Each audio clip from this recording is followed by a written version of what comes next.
नमस्कार, आप देख रहे हैं आवाज इंडिया, देश की भरोसेमंद आवाज। मैं हूं पिंकी। खबरों का सिलसिला शुरू करने से पहले आइए नजर डाल लेते हैं आज की हेडलाइंस पर। वंदे मातरम पर संसद में गरजे पीएम मोदी, कहा जिन्ना के दबाव में नेहरू ने समझौता किया। लोकसभा में गरजे अखिलेश, कहा केंद्र सरकार श्रेय हथियाती है, वंदे मातरम को भाव से निभाने की दी नसीहत। इंडिगो संकट पर सियासी तूफान, अडानी पर भी सवाल, जेपीसी की मांग। 500 करोड़ बयान पर सियासी तूफान, डीके बोले नवजोत कौर को मानसिक अस्पताल में भर्ती कराना चाहिए। और यूक्रेन शांति वार्ता पर ट्रंप की निराशा हुई गहरी, वार्ता से पीछे हटने के दिए संकेत। अब खबरें विस्तार से। लोकसभा में वंदे मातरम पर हुई ऐतिहासिक चर्चा की शुरुआत करते हुए प्रधानमंत्री नरेंद्र मोदी ने सोमवार को विपक्ष को तीखे शब्दों में घेरा और इस गीत के इतिहास से जुड़ी राजनीतिक भूमिका पर गंभीर सवाल उठाए। पीएम मोदी ने कहा है कि 1905 में महात्मा गांधी वंदे मातरम को राष्ट्रगान की तरह देखते थे, लेकिन पिछली सदी में इसके साथ अन्याय और विश्वासघात हुआ है। उन्होंने कहा कि आखिर कौन सी ताकतें थी जिनकी इच्छा बापू की भावनाओं से भी ऊपर रखी गई। पीएम ने मोहम्मद अली जिन्ना के नेतृत्व वाली मुस्लिम लीग के विरोध का जिक्र किया और संकेत दिए हैं कि जवाहरलाल नेहरू ने राजनीतिक दबाव के चलते कदम पीछे खींचे। कहा जिन्ना की वजह से नेहरू को अपना सिंहासन डोलता दिखा और वंदे मातरम विवादों में धकेल दिया गया। प्रधानमंत्री ने गांधी जी के 1905 के लेख का हवाला देते हुए बताया कि उस समय वंदे मातरम पूरे देश में स्वदेशी आंदोलन की आत्मा था। लाखों लोग इसे गाकर स्वतंत्रता की भावना को प्रज्वलित कर रहे थे। महात्मा गांधी ने इसे राष्ट्रगान जितना ही महान और अन्य राष्ट्रों के गीतों से अधिक मधुर बताया था। पीएम मोदी ने कहा है कि इतने पवित्र देशभक्ति गीत को राजनीति का शिकार बनाया गया और उसे विभाजनकारी बहसों में फंसाया गया, जबकि इसका उद्देश्य सिर्फ और सिर्फ राष्ट्रभक्ति जगाना था। अपने संबोधन के अंत में पीएम मोदी ने देश से आह्वान किया है कि वंदे मातरम की मूल भावना भारत माता की स्तुति को पहले की तरह सम्मान और गरिमा मिले, ताकि ये पीढ़ियों को जोड़ने वाला प्रतीक बन सके। वंदे मातरम के प्रति मुस्लिम लीग की विरोध की राजनीति तेज होती जा रही थी। मोहम्मद अली जिन्ना ने लखनऊ से 15 अक्टूबर 1937 को वंदे मातरम के विरुद्ध का नारा बुलंद किया। फिर कांग्रेस के तत्कालीन अध्यक्ष जवाहरलाल नेहरू को अपना सिंहासन डोलता दिखा। बजाय कि नेहरू जी मुस्लिम लीग के आधारहीन बयानों को तगड़ा जवाब देते, करारा जवाब देते, मुस्लिम लीग के बयानों की निंदा करते,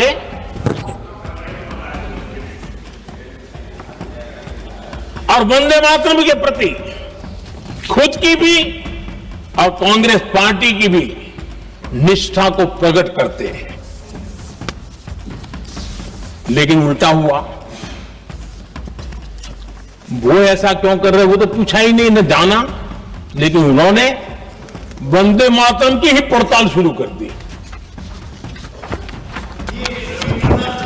जिन्ना के विरोध के 5 दिन बाद ही 20 अक्टूबर को नेहरू जी ने नेताजी सुभाष बाबू को चिट्ठी लिखी। उस चिट्ठी में जिन्ना की भावना से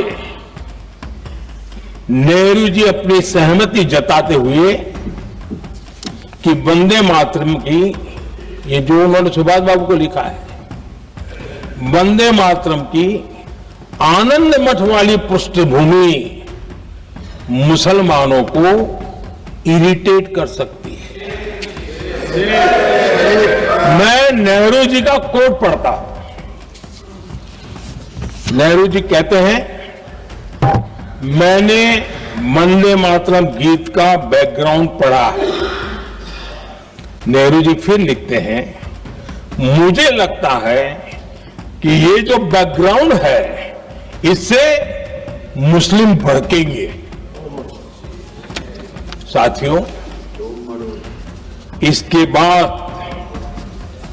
कांग्रेस की तरफ से बयान आया कि 26 अक्टूबर से कांग्रेस कार्य समिति की एक बैठक कोलकाता में होगी, जिसमें वंदे मातरम के उपयोग की समीक्षा की जाएगी। बंकिम बाबू का बंगाल, बंकिम बाबू का कोलकाता, और उसको चुना गया और वहां पर समीक्षा करना तय किया। पूरा देश हतप्रभ था, पूरा देश हैरान था। पूरे देश में देशभक्तों ने इस प्रस्ताव के विरोध में देश के कोने कोने में प्रभात फेरियां निकाली, वंदे मातरम गीत गाया। लेकिन देश का दुर्भाग्य कि 26 अक्टूबर को कांग्रेस ने वंदे मातरम पर समझौता कर लिया। संसद में पीएम मोदी के भाषण के बाद पहले कांग्रेस नेता गौरव गोगोई और फिर समाजवादी पार्टी के अध्यक्ष अखिलेश यादव चर्चा में शामिल हुए। अखिलेश ने कहा है कि वंदे मातरम ने देश को एकजुट किया है और आजादी की लड़ाई को ताकत दी, लेकिन सत्ता पक्ष इस भावना को अपने नाम करने की कोशिश कर रहा है। उन्होंने आरोप लगाया है कि सरकार हर चीज पर कब्जा करना चाहती है और महापुरुषों को भी पक्षीय चश्मे से देखती है। अखिलेश यादव ने कहा है कि वंदे मातरम सिर्फ गाने या पढ़ने के लिए नहीं है, इसे जीवन में उतारने के लिए है। उन्होंने सत्ता पक्ष पर निशाना साधते हुए कहा है कि जिन्होंने आजादी की लड़ाई में हिस्सा नहीं लिया वे इसके अर्थ और भावनाओं को नहीं समझ सकते। अखिलेश के अनुसार असली राष्ट्रवादी वही है जो देश के मूल्यों को निभाते हैं, न कि जो सिर्फ नारे लगाते हैं। उन्होंने 2047 तक विकसित भारत के लक्ष्य को देश के साझा संकल्प के रूप में पेश किया। बहस के दौरान पूरे सदन का फोकस इस बात पर रहा कि वंदे मातरम सिर्फ एक गीत नहीं बल्कि राष्ट्र निर्माण की प्रेरणा है। जिन्होंने सभापति महोदय, जिन्होंने आजादी के आंदोलन में भाग ही नहीं लिया है, वो वंदे मातरम का महत्व क्या जानेंगे। सच तो यह है कि सरफरोश लोग वंदे मातरम दिल से बोलते थे। उन आजादी के दीवानों के खिलाफ कुछ लोग अंग्रेजों के लिए जासूसी और मुखबिरी का भी काम करते थे। दरअसल ये राष्ट्रवादी नहीं बल्कि राष्ट्र विवादी लोग हैं। जहां विवाद करना हो, कभी अंग्रेज विवाद कर करके, डिवाइड कर करके, डिवीजन कर करके राज किया करते थे। सभापति महोदय, आज भी वही रास्ता कुछ लोग अपना रहे हैं। इंडिगो संकट थमने का नाम नहीं ले रहा। देश के बड़े एयरपोर्ट्स पर फ्लाइट कैंसलेशन जारी है और सरकार ने अब डीजीसीए के जरिए सीधे इंडिगो के सीईओ को जवाब देने का अल्टीमेटम भेज दिया है। लेकिन इस एयरलाइन संकट में अब सियासत भी कूद पड़ी है। कांग्रेस नेता और पूर्व मुख्यमंत्री पृथ्वीराज चव्हाण ने इसे अडानी से जोड़ दिया है। उनका दावा है कि देश में पायलटों की कमी की वजह से पायलट ट्रेनिंग सिस्टम की खामियां हैं और पायलट ट्रेनिंग का काम करती है एफएसटीसी। तो क्या पूरे मामले में अडानी का कोई संबंध नहीं है? और अब वो इस पूरे मामले को जेपीसी जांच की मांग कर रहे हैं। असल पायलट ट्रेनिंग का काम करती है एफएसटीसी, जिसमें अडानी ने 72% हिस्सेदारी 800 करोड़ में खरीदी है। वही जानकारों का दावा है कि इसके सिर्फ कुछ ही दिनों बाद इंडिगो के 1700 पायलटों की ट्रेनिंग में कमी सामने आने लगी। 25 नवंबर 2025 यानी आज से 15 दिन पहले गौतम अडानी की अडानी डिफेंस कंपनी ने एक देश की सबसे बड़ी पायलट ट्रेनिंग कंपनी, जो उसका नाम है एफएसटीएल, कुछ नाम है, मैंने बताया था आपको, उस कंपनी को खरीद लिया 8.5 करोड़ में। और उसको खरीदने के बाद अब पायलट ट्रेनिंग के क्षेत्र में गौतम अडानी का पूरा के पूरा उनका मोनोपोली बन गई है। उसी चलते मंत्री महोदय कहते हैं कि देश में अगले साल में, अगले 10-15 साल में 30,000 पायलटों की कमी है। यानी कि उस पायलटों का चयन करना और उनको ट्रेनिंग देना काम कौन करेगा? गौतम अडानी की कंपनी करेगी, जो कि उन्होंने FSTC का करके नाम है, फ्लाइट सिमुलेशन ट्रेनिंग सेंटर, जो अडानी ने खरीदा है। तो अडानी की एक और मोनोपोली बन गई है, बहुत जो भी अब की बात वो ले सकते हैं। तो इसका और जो क्राइसिस पिछले आया, तो उसका कोई संबंध है क्या? इसके लिए हम चाहते हैं कि एक JPC बने, उसके स्पेसिफिक मुद्दे जो है, स्पेसिफिक मुद्दे हैं कि पहला देखें कि क्या इंडिगो कंपनी ने जो भाजपा को 56 करोड़ का डोनेशन दिया है इलेक्टोरल बॉन्ड के माध्यम से चुनाव के ठीक पहले, जिसे हम रिश्वत मानते हैं, उस रिश्वत का और जो पैसेंजर सुरक्षा के नियम थे उनके में ढिलाई बरतने के लिए कोई संबंध है क्या? अडानी ने 25 नवंबर 2025 को जो पायलट ट्रेनिंग कंपनी के इसका कोई संबंध है क्या?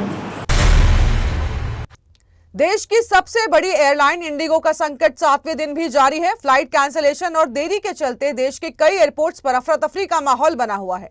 इस महीने अब तक इंडिगो की 5000 से ज्यादा फ्लाइट्स रद्द हो चुकी हैं। इसी बीच कांग्रेस नेता और महाराष्ट्र के पूर्व मुख्यमंत्री पृथ्वीराज चव्हाण ने पूरे मामले को लेकर केंद्र सरकार पर गंभीर आरोप लगाया है। चव्हाण ने इंडिगो को फायदा पहुंचाने के लिए सरकार से नियम कानून की अनदेखी की और रिश्वत लेने का आरोप लगाया। पिछले एक हफ्ते से जो हालत हुई है, 1 दिसंबर 2025 से हालत हुई है, उसके बारे में देश में बड़ी चिंता है।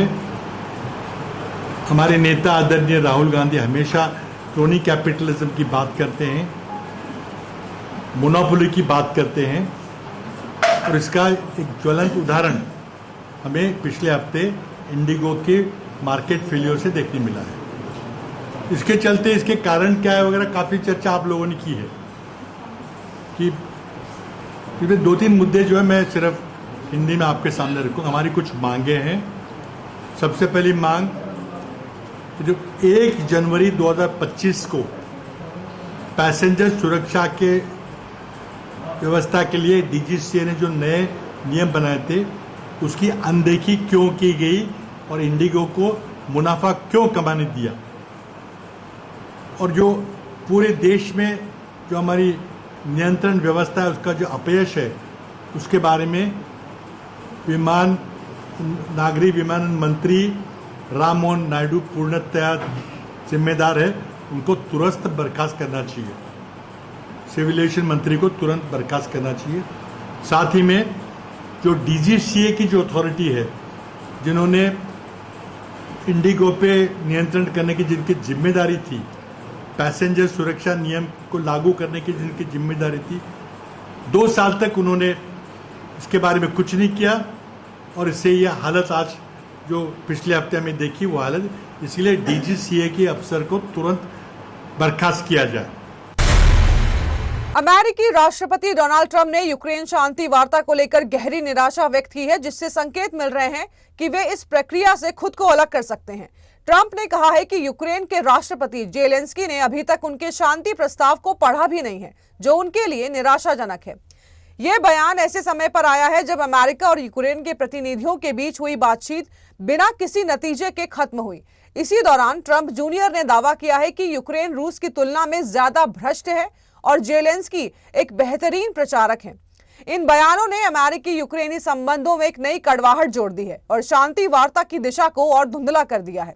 मायामी में 3 दिनों तक चली चर्चाओं में यूक्रेन ने कब्जाए गए क्षेत्रों पर दावा छोड़ने से इनकार कर दिया है, जिससे प्रस्ताव पर सहमति नहीं बन सकी। इसी बीच यूक्रेन में भ्रष्टाचार का मामला भी गरमाया हुआ है, क्योंकि शांति वार्ता में शामिल अधिकारी आंद्रिय येरमाक पर भ्रष्टाचार के गंभीर आरोप लगे हैं और छापेमारी के बाद उन्होंने इस्तीफा दे दिया है। हाल ही में मॉस्को में अमेरिका और रूस के बीच भी बैठक बेनतीजे रहे, जिसके बाद पुतिन ने माना कि शांति स्थापित करना आसान नहीं है। अब जेलेंस्की लंदन में यूरोपीय नेताओं से मुलाकात करेंगे, जिससे पता चलता है कि शांति वार्ता कई मोर्चों पर खिंचती जा रही है। हालात को देखते हुए ट्रंप की निराशा स्वाभाविक है, लेकिन समाधान की राह अब और जटिल होती दिख रही है। वक्त हो चला है एक छोटे से ब्रेक का।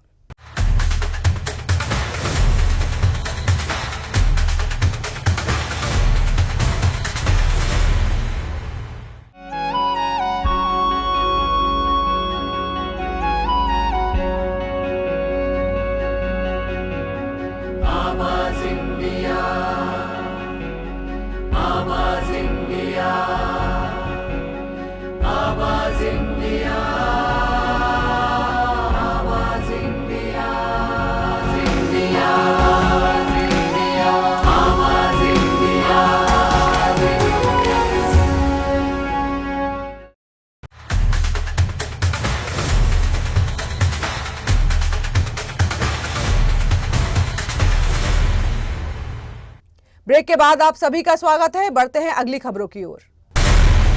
अमेरिका के उपराष्ट्रपति जेडी वेंस एक बार फिर अपने ही बयान की आग में घिरे हैं और इस बार मामला सिर्फ प्रवासियों का नहीं है, सीधे सीधे उनकी पत्नी और बच्चों पर सवाल उठ रहे हैं। दरअसल जेडी वेंस ने सोशल मीडिया पर पोस्ट किया बड़े पैमाने पर आव्रजन अमेरिकन ड्रीम की चोरी है। यानी उनके मुताबिक प्रवासी अमेरिकी श्रमिकों के अवसर छीन रहे हैं और जो भी स्टडीज इसका विरोध करती है वो सब पुरानी व्यवस्था से पैसा खाने वाले लोग फंड करते हैं। लेकिन इस पोस्ट के बाद सोशल मीडिया में आग लग गई। लोगों ने जेडी वेंस के उनको उनकी ही बातों में घेरना शुरू कर दिया, क्योंकि वेंस की पत्नी उषा वेंस भारतीय अप्रवासियों की अमेरिका में जन्मी बेटी है और इसी पर यूजर्स ने तंज कसा। रुको, आपकी पत्नी तो भारतीय है। एक यूजर ने तो यहां तक लिख दिया है कि तो क्या आप अपनी पत्नी, उनके भारतीय परिवार और अपने बच्चों को वापस भेजेंगे? वहीं एक और कमेंट आया, आपकी पत्नी और बच्चे ही तो अमेरिकन ड्रीम की चोरी कर रहे हैं, आपकी ही परिभाषा के हिसाब से। यह विवाद यही नहीं रुका, लोगों ने पुराना बयान भी निकाल लिया जब वेंस ने कहा था कि उन्हें उम्मीद है कि उनकी हिंदू पत्नी कभी ना कभी ईसाई धर्म अपना लेंगी। उस बयान पर भी उनकी जमकर आलोचना हुई थी और इसी बीच एक वीडियो भी चर्चा में है। लुइसियाना की एक कंस्ट्रक्शन कंपनी के मालिक का दावा है कि आईसीई के ऑपरेशन के बाद अप्रवासी काम पर नहीं आ रहे और पिछले हफ्ते जितने कॉल आए उतने 3 महीने में नहीं मिले। लेकिन असली सवाल अब यह है कि क्या जेडी वेंस राजनीतिक बहस को गर्म कर रहे हैं या फिर अपने ही परिवार को विवाद के सियासी तूफान में धकेल रहे हैं, क्योंकि इस बार लोगों का निशाना इमिग्रेशन पॉलिसी नहीं, जेडी वेंस का घर, परिवार और दोहरे मानक है। बिहार में लालू प्रसाद यादव के बड़े बेटे तेज प्रताप यादव एक बार फिर विवादों में हैं। उनके करीबी सहयोगी और हनुमान कहे जाने वाले सौरभ उर्फ अविनाश ने एक वीडियो जारी कर गंभीर आरोप लगाए हैं। पटना के सियासी गलियारों में फिर एक सियासी भूचाल आया है। तेज प्रताप यादव पर उनके ही बेहद करीबी रहे सौरभ उर्फ अविनाश ने ऐसे आरोप लगाए हैं जिन्हें सुनकर हर कोई हैरान है। वायरल वीडियो में सौरभ टूटे हुए दिखते हैं, दावा करते हैं कि 26 नवंबर सरकारी बंगले के अंदर उन्हें बुलाया गया और फिर 20 से 30 लोगों ने मिलकर बेरहमी से पीटा, कपड़े उतरवाए और उनका आपत्तिजनक वीडियो बनाकर सोशल मीडिया पर फैला दिया। सौरभ का आरोप है कि उन्होंने तेज प्रताप के लिए दिन रात काम किया, चुनाव में कंधे से कंधा मिलाकर प्रचार किया, लेकिन बदले में उन्हें सिर्फ फटी हुई बंडी और अपमान मिला। वीडियो में वो ये भी बताते हुए दिख रहे हैं कि बंगले पर मौजूद लोग सब कुछ देखते रहे, किसी ने उन्हें बचाने की कोशिश तक नहीं की और उनका फोन रात 9 बजे से 1:30 बजे तक छीन कर रखा गया।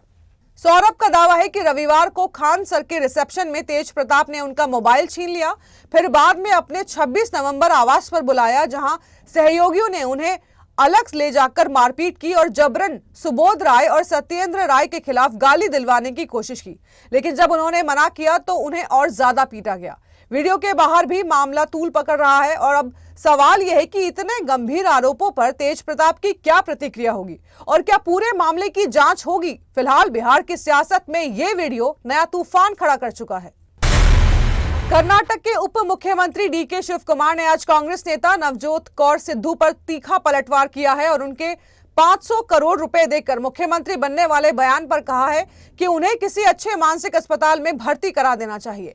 नवजोत कौर ने शनिवार को कहा था कि जो कोई 500 करोड़ का सूटकेस देता है वही मुख्यमंत्री बनता है, जिसके बाद उनके इस बयान ने राजनीतिक हलकों में बवाल मचा दिया है। भाजपा और आम आदमी पार्टी ने कौर के बयान पर आक्रामक प्रतिक्रिया दी, जबकि कांग्रेस ने इससे दूरी बना ली है। इस बयान के बाद नवजोत कौर ने स्पष्ट किया है कि उनके पति नवजोत सिंह सिद्धू सक्रिय राजनीति में तभी लौटेंगे जब कांग्रेस उन्हें 2027 चुनाव से पहले मुख्यमंत्री पद का चेहरा घोषित करेगी।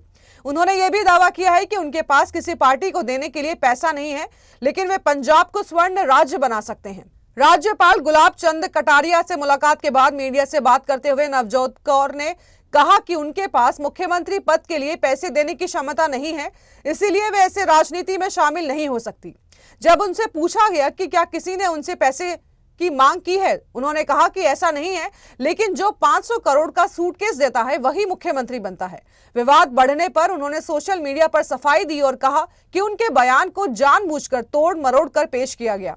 उन्होंने लिखा कि कांग्रेस पार्टी ने उनसे कुछ कभी नहीं मांगा और उनका बयान सिर्फ सवाल के जवाब में था कि क्या नवजोत सिद्धू किसी दूसरी पार्टी से मुख्यमंत्री उम्मीदवार बन सकते हैं। वो कांग्रेस के साथ अटैच्ड हैं बहुत ज्यादा, उनको उनके साथ प्रियंका जी के साथ अटैचमेंट है, पर मुझे इतनी इनफाइटिंग में लग नहीं रहा कि कहीं भी नवजोत सिद्धू को ये प्रमोट होने देंगे, क्योंकि 5 सीएम्स ऑलरेडी बने हुए हैं और वो हराने पे लगे हुए हैं कांग्रेस को। अगर ऊपर उनको समझ आ जाए तो बात दूसरी है। कोई भी पार्टी उनको ये ताकत दे दे कि वो पंजाब को सुधार सकें, और हमारे पास पैसे नहीं है किसी भी पार्टी को देने के लिए, पर हम रिजल्ट्स दे देंगे आपको, पंजाब को हम गोल्डन स्टेट बना देंगे। बस हमारा तो यही वो है। तब कुख्यात नक्सली कमांडर रामधेर मज्जी ने आज छत्तीसगढ़ के बकरकट्टा में सरेंडर कर दिया है। उसके साथ 12 अन्य खूंखार नक्सलियों ने भी आत्मसमर्पण किया। रामधेर मज्जी पर 1 करोड़ का इनाम घोषित था और वो हिडमा के समकक्ष माने जाते थे। नक्सलियों के सरेंडर के बाद महाराष्ट्र, मध्य प्रदेश और छत्तीसगढ़ जोन अब नक्सल मुक्त घोषित किया जा चुका है। सरेंडर करने वालों में 3 डिविजनल वाइस कमांडर और अन्य प्रमुख सदस्य भी शामिल हैं। उनके पास से घातक हथियार जैसे कि AK-47, इंसास और SLR बरामद किए गए हैं। पुलिस अब इन नक्सलियों से पूछताछ कर उनके नेटवर्क और गतिविधियों का पता लगा रही है।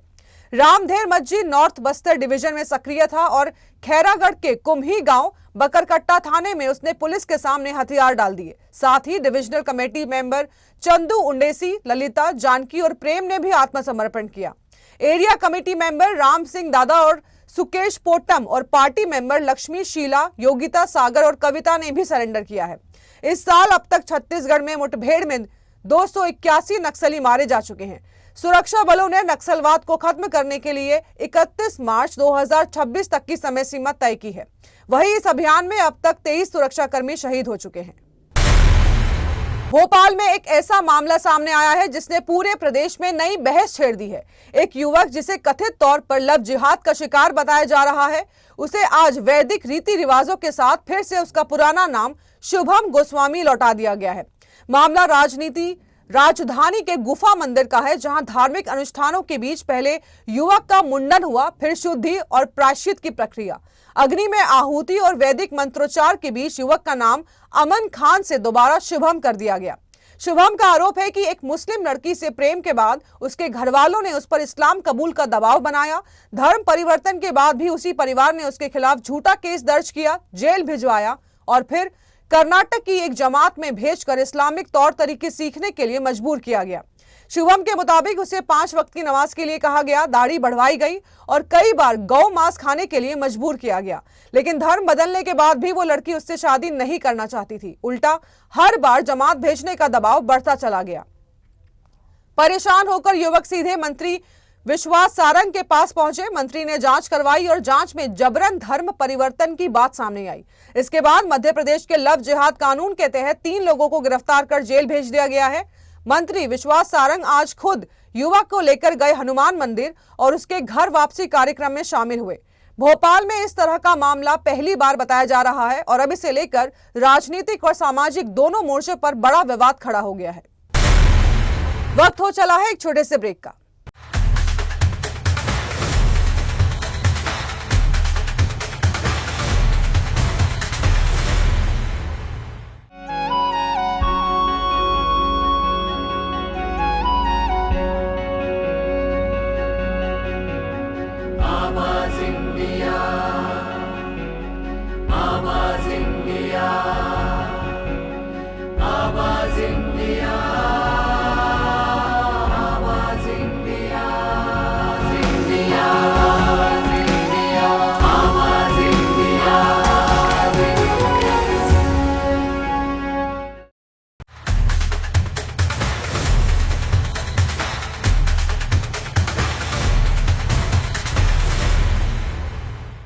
ब्रेक के बाद आप सभी का स्वागत है। बढ़ते हैं अगली खबरों की ओर।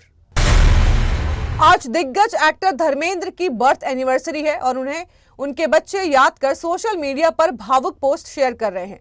सनी देओल ने पापा के साथ पहाड़ों में बिताए गए खूबसूरत पलों का एक वीडियो शेयर किया, जिसमें उन्होंने लिखा, आज मेरे पापा का जन्मदिन है। पापा हमेशा मेरे साथ हैं, मेरे अंदर हैं। लव यू पापा, मिस यू। यह वीडियो उनके मजबूत पिता पुत्र संबंध को दर्शाता है, जिसे फैंस ने भी खूब पसंद किया। धर्मेंद्र और सनी देओल ने साथ में कई फिल्मों में काम किया, जिनमें अपने, यमुना पगला दीवाना सीरीज और सिंह साहब दी ग्रेट शामिल है। सनी और धर्मेंद्र का बॉन्ड केवल फिल्मों तक सीमित नहीं था, वो अक्सर साथ में वेकेशन पर भी जाते थे और उनकी तस्वीरें सोशल मीडिया पर साझा करते थे। हाल ही में मेकर्स ने धर्मेंद्र के चले जाने के बाद फिल्म अपने 2 को बनाने का फैसला टाल दिया है। उनके साथ बिताए गए यादगार पल और फिल्मी सफर को फैंस हमेशा याद रखेंगे। भारतीय महिला टीम की उप कप्तान स्मृति मंदाना की जिंदगी में एक नया मोड़ आया है। मंदाना ने म्यूजिक कंपोजर पलाश मुच्छल के साथ शादी टूटने के बाद उन्हें और उनकी बहन पलक मुच्छल को सोशल मीडिया पर अनफॉलो कर दिया है। साथ ही उन्होंने सोशल मीडिया से पलाश के साथ सभी तस्वीरें हटा दी हैं। मंदाना और पलाश ने रविवार को सोशल मीडिया पर अपनी शादी टूटने की घोषणा की और कहा कि अब दोनों अपने अपने जीवन में आगे बढ़ रहे हैं। फैंस और फॉलोअर्स के लिए ये एक बड़ा और भावुक पल साबित हुआ।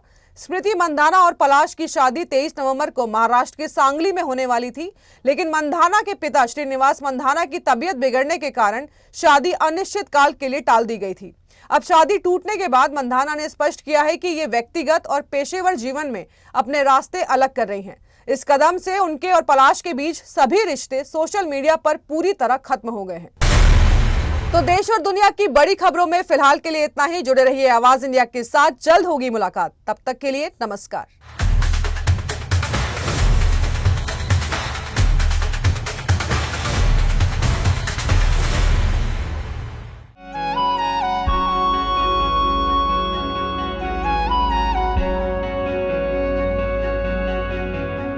आवाज इंडिया।